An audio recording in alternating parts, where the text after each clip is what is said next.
말씀을 사모하는 성도 여러분 안녕하십니까? 삼육대학교 세계선교센터 ABN 방송과 함께하는 교과 공부에 오신 것을 환영합니다.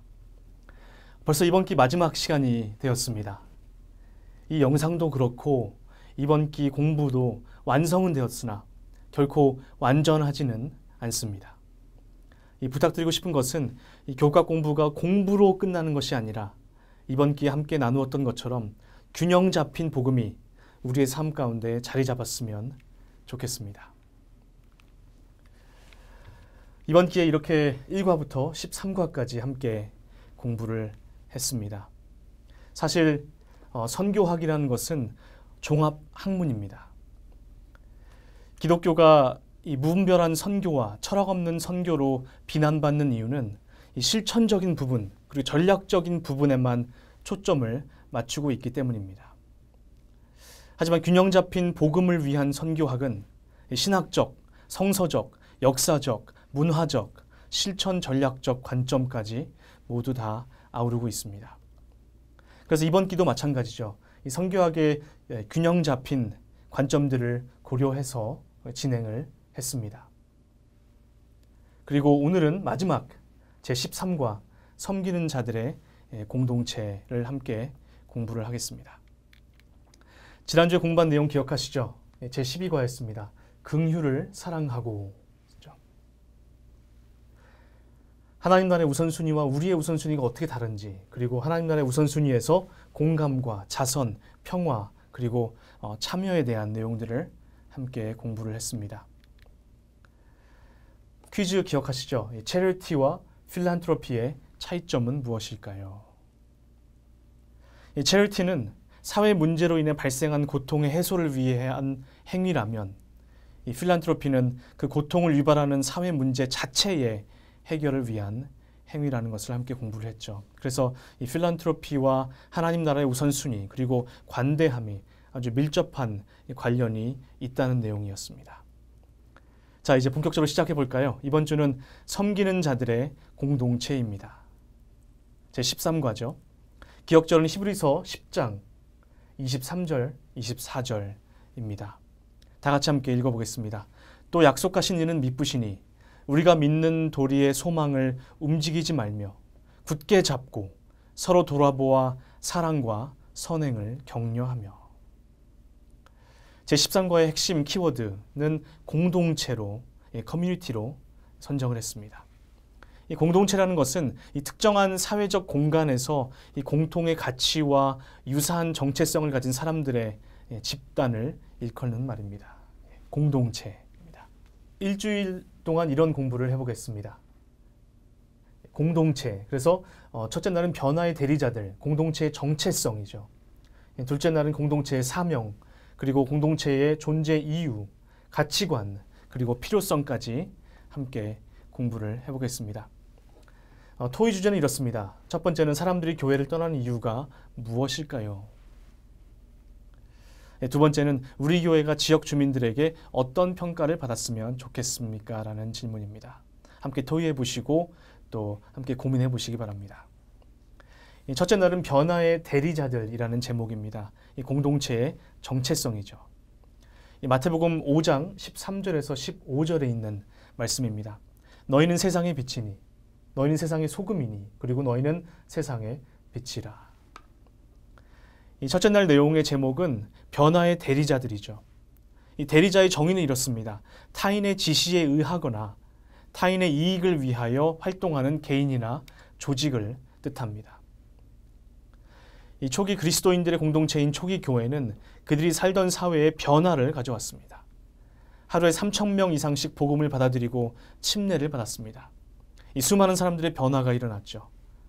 예루살렘에서 일어났던 핍박을 피해서 안디옥이라는 도시에 찾아온 그리스도인들은 그 도시에서도 복음을 전하여 이 수다한 사람들을 믿고 죽게 돌아오도록 하였습니다.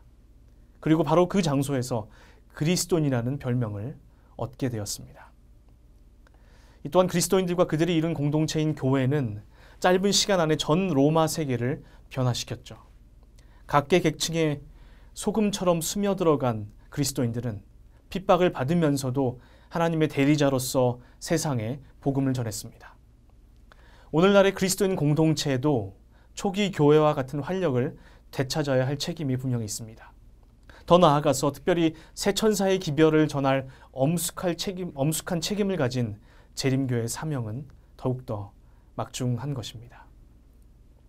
이 성경에서는 그리스도인의 정체성을 다양한 비유를 들어가며 설명하고 있습니다. 대표적으로 세상의 빛과 소금이 되라고 하셨죠. 이 빛과 소금의 비유에 덧붙여 바울은 세상에서 이뤄가야 할 공동체의 정체성을 이렇게 설명을 했습니다. 로마서 12장 1절에 하나님이 기뻐하시는 거룩한 산 제물로 묘사하고 있습니다. 전적으로 우리의 몸을 하나님께 바쳐서 그분의 뜻이 우리를 통해 이루어지도록 하는 삶을 나타냅니다. 고린도전서 12장에는 그리스도의 몸이라고 표현을 했죠. 예수님께서 이 땅에 섬김을 받으러 오신 것이 아니라 섬기러 오셨듯이 우리도 그리스도의 몸으로서 섬김의 삶을 사는 것을 뜻합니다. 고린도 후서에는 그리스도의 향기, 그리고 고린도후서 5장 18절에서 20절에는 사신 혹은 대사라는 표현을 사용을 합니다. 하나님의 선교를 위임받아서 그분의 뜻을 따라 섬기는 대리자라는 것이죠. 이러한 이미지들은 대쟁투가 벌어지는 이 세상 가운데서도 우리가 하나님 나라의 대리자의 역할을 해야 한다는 사실을 말하고 있습니다. 이 증언보감 1권에 이런 표현이 등장을 합니다. 그리스도의 대사에게는 엄숙하고 중요한 일이 있다. 그러나 어떤 사람들은 이 일을 너무 가볍게 여긴다.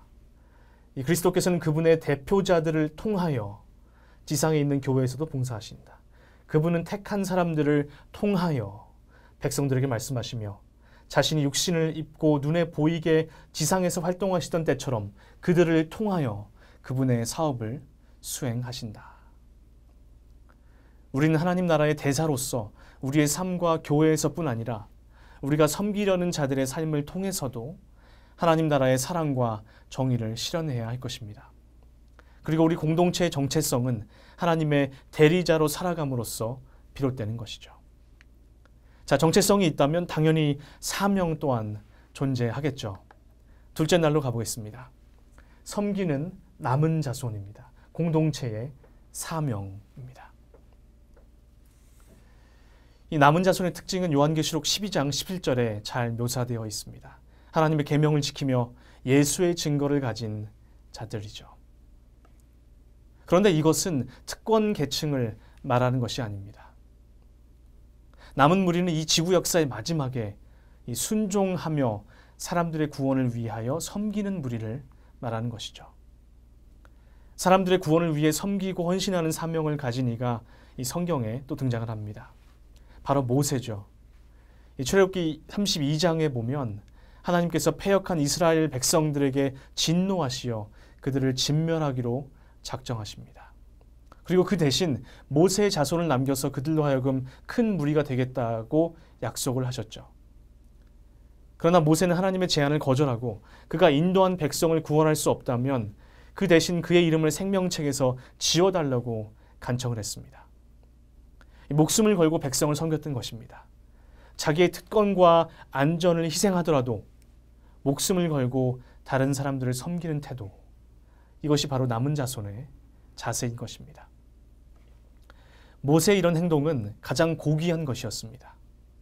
양을 위하여 목숨을 버리신, 또한 그의 백성의 허물을 인해 산자의 땅에서 끊어진 이 선한 목자의 예표인 것이죠. 예수님의 삶을 통해서도 남은 자손의 섬김의 정신, 즉 우리 공동체의 사명을 볼 수가 있습니다. 이사야 42장에는 이 종의 노래, 즉 종으로서의 예수님에 대한 예언이 등장을 합니다. 이렇게 기록되어 있습니다. 내가 붙드는 나의 종, 내 마음이 기뻐하는 자, 곧 내가 택한 사람을 보라. 내가 나의 영을 그에게 주었은즉 그가 이방의 정의를 베풀리라. 이러한 예언들이, 이 종의 노래의 예언들이 마태복음 12장에 성취가 되죠. 이 외에도 이사야서에는 종으로서의 메시아를 묘사한 내용들이 다수 등장을 합니다. 그리고 신약에서도 종의 노래가 등장을 하죠. 바로 빌립보서 2장 5절에서 11절입니다. 저희가 워낙 잘 아는 말씀이죠. 너희 안에 이 마음을 품으라 곧 그리스도 예수의 마음이니 그는 근본 하나님의 본체시나 하나님과 동등됨을 취할 것으로 여기지 아니하시고 오히려 자기를 비워 종의 형체를 가지사 사람들과 같이 되셨고 사람의 모양으로 나타나사 자기를 낮추시고 죽기까지 복종하셨으니 곧 십자가에 죽으심이라. 자격이 없는 자들을 위한 자기 희생적인 이 섬김의 정신입니다. 이 모세와 그리스도의 삶 속에서 찾아볼 수 있는 것이죠. 이 모세가 예수님처럼 자신의 생명을 걸고 백성들을 구원하기 위해 하나님 앞에 중재했듯이 남은 자손이라는 공동체의 사명은 그와 같은 희생적인 사랑과 섬김을 실천하는 것입니다. 공동체의 사명을 넘어서 이제 공동체의 존재 이유로 넘어가 보겠습니다. 이 셋째 날입니다. 영혼들에게 다가감, 이 공동체의 존재 이유입니다. 베드로전서 2장 12절을 함께 보겠습니다. 너희가 이방인 중에서 행실을 선하게 가져 너희를 악행한다고 비방하는 자들로 하여금 너희 선한 일을 보고 오시는 날에 하나님께 영광을 돌리게 하려 함이라. 한번 상상해 보시기 바랍니다. 해자에 둘러싸인 난공불락의 성이 있습니다. 성 안에 사는 사람들은 성 밖의 사람들을 늘 불쌍히 여기고 성 안으로 데리고 오고 싶어 합니다. 그래서 그들의 초청으로 성 안에 인구가 많아지면 그들을 성이 부흥하고 성장했다고 생각하고 기뻐하죠. 평소에는 성 안에서 살다가 일주일에 한두 번씩 성 밖으로 나가곤 합니다. 굳게 닫혀있던 성문이 열리고 해자의 다리가 연결되면 이 긴장한 표정에 성 안 사람들은 구호를 외치고 이 비장한 결심으로 성 밖으로 나가서 몇 시간 동안 이 성 밖 사람들과 접촉을 합니다. 그리고 난 후 서둘러서 성 안으로 돌아오죠. 이 성문은 다시 굳게 닫히고 성 안 사람들은 그들의 의무와 사명을 완수했다는 생각에 기뻐합니다. 성의 종교 지도자인 제사장은 성 안 사람들을 교육시켜 성 안의 생활에 잘 적응하도록 도와주고 가끔은 성 밖의 사람들을 초청하는 방법을 교육시키기도 합니다. 이 성 안에서는 자주 잔치가 벌어지고 음악회도 열립니다. 그러나 그것은 그들만의 축제이지 성 밖의 사람들과는 아무 상관이 없습니다. 한번 다른 성으로 가보겠습니다. 이 성은 아예 굳게 문을 닫아 놓았습니다. 그들은 성 밖의 사람들을 적으로까지는 생각하지 않지만 어울리면 위험하고 손해라고 생각을 합니다. 그들은 안락한 성 안에서 자기들만의 생활 양식을 개발하여 살고 있습니다. 외부인이 자기들의 삶에 들어오는 것을 불안하게 생각하며 자기들만의 삶을 즐기고 있는 것이죠. 언젠가 성 안의 사람들만 구원을 받을 것이라고 생각하고 성 밖의 사람들이 자기들처럼 성 안에 들어와 살기를 바란다고 말하기는 하지만 적극적으로 나서지는 않는 모습입니다. 자, 이번엔 마지막 성으로 가보겠습니다. 이 성은 보통의 성들과는 다릅니다. 이 특별한 생활 양식과 사명을 가진 사람들이 모여 사는 공동체이지만 성벽이 따로 없습니다. 이 성벽이 없으니 성이라고도 할 수 없겠습니다. 해가 지면 문을 닫는 일도 없고 통행 금지 시간도 없습니다. 누구든지 언제든지 자유롭게 통행할 수 있습니다. 다시 말하면 성 안과 밖을 구분하고 단절시키는 것이 눈에 띄지 않는다는 것이죠. 그들은 그들과 생각이 다른 사람들과 함께 자유롭게 어울리며 함께 소통하고 또 그들을 사랑합니다. 이곳은 항상 축제 분위기인데 모두가 함께 어울리는 이러한 시간들을 통하여 자연스럽게 영향력을 미치고 그들의 사명을 완수하고 있습니다. 자, 여러분은 어느 성에서 살고 있습니까? 그리고 우리의 공동체는 어떤 종류의 성을 건설하고 있습니까? 이 교회가 사회의 신뢰를 잃어가고 점점 더 반감을 사는 21세기에 우리는 어떤 선교적 신념을 고수해야 할까요? 한번 고민해 보시기 바랍니다.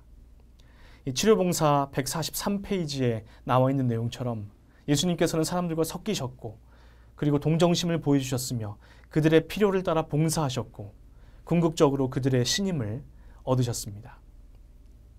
이 신앙 공동체의 존재 이유는 명확합니다. 그리고 하나님께서 필요로 하는 인물들도 분명 합니다. 영혼들에게 다가가고 그들을 섬길 때 하나님께서는 바로 이런 인물을 찾고 계십니다. 복음교육자 63페이지입니다. 전도 사업에 필요한 인물은 위대한 학자가 아니며 또 유능하고 웅변적인 설교자가 아니다. 하나님은 자신을 그분께 바쳐서 성령으로 충만해지는 자들을 부르신다. 그리스도와 인류를 위한 사업에는 성화되고 자기 희생적인 사람, 곧 능력을 지고 영문 밖으로 나아갈 수 있는 사람이 요구된다. 영문 밖으로 나아갈 수 있는 사람이 요구된다. 자, 넷째 날은 교회 안에 있는 은혜입니다. 공동체의 가치관이죠. 고린도전서 12장에 있는 말씀을 함께 보겠습니다. 만일 한 지체가 고통을 받으면 모든 지체가 함께 고통을 받고 한 지체가 영광을 얻으면 모든 지체가 함께 즐거워하느니라. 너희는 그리스도의 몸이요 지체의 각 부분이라. 교회는 이 세상의 공동체 중에서 최고의 공동체입니다. 왜냐하면 예수께서 그 머리가 되시는 은혜의 공동체이기 때문입니다. 동시에 교회는 사람을 최고로 귀하게 여기는 은혜의 공동체이기도 하죠. 이 교회는 불공정과 불의로부터 구성원들을 보호해야 하며 궁핍한 구성원들을 돌보고 사회 정의에 기여해야 하는 것입니다. 하지만 참 마음이 아픈 현실은 교회라는 공동체가 은혜의 공동체가 되기보다는 오히려 상처를 주고 낙담케 하는 일들이 비일비재하다는 것입니다. 어느 통계를 보니 교회를 떠나는 사람들의 3%만이 교리적인 문제로 떠나고 나머지 97%는 대부분 상처를 받았거나 실망해서 떠나는 경우였습니다. 사실 우리가 지난 13주 동안 함께 공부해왔던 가치들은 이 교회라는 공동체 안에서 벌어지는 모든 일들을 지배하는 기본적인 원칙이 되어야 하는 것입니다.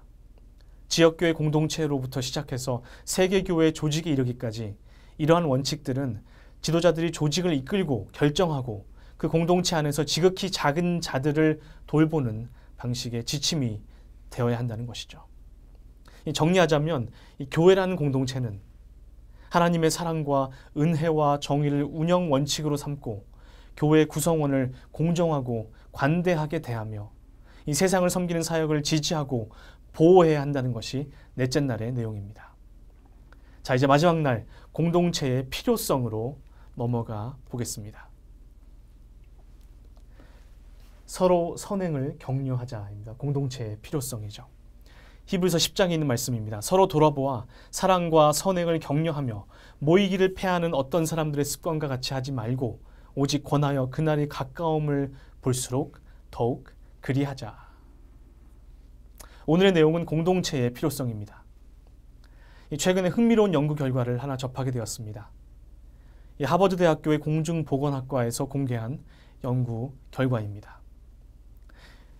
여기 보시면 아시겠지만 정규적으로 교회에 출석하는 여성의 사망률이 그렇지 않은 여성들보다 30% 낮다는 것입니다. 참 흥미로운 기사죠. 당연히 후속 기사로 이런 내용들이 올라왔습니다. 더 오래 살고 싶으면 교회에 출석하라. 그런데 교회라는 공동체의 필요성이 과연 이것 때문일까요? 물론 중요한 내용이긴 합니다. 하지만 이것이 본질은 아니겠죠. 아무리 선행이라 하더라도 혼자의 힘은 벅차고 실망하고 낙담하기 마련입니다. 그래서 공동체의 힘이 필요한 것이죠. 예수님께서도 제자들을 중심으로 하는 공동체를 만드셨습니다. 그리고 더 나아가서 제자들을 파견하실 때도 한 사람만 단독으로 파견하지 않으셨습니다. 이 공동체는 성공과 실패를 나누어 줄 수 있고 서로 위로하고 격려할 수 있어서 이를 효과적으로 수행할 수 있습니다. 더 나아가서 성공할 확률이 훨씬 더 많아지죠. 이 공동체의 필요성, 특별히 섬김의 관점에 봤을 때 여러 이점들이 있습니다. 서로 돌아보아서 사랑과 선행을 격려할 수 있고요. 자주 모여서 의논하고 기도하면서 더 좋은 방법을 모색하고 용기를 얻을 수가 있습니다. 또한 서로 역할을 분담하고 협력해서 일할 수 있고요. 또 각자 가진 특성과 달란트, 재능을 살려서 효과적으로 섬기고 봉사할 수가 있습니다.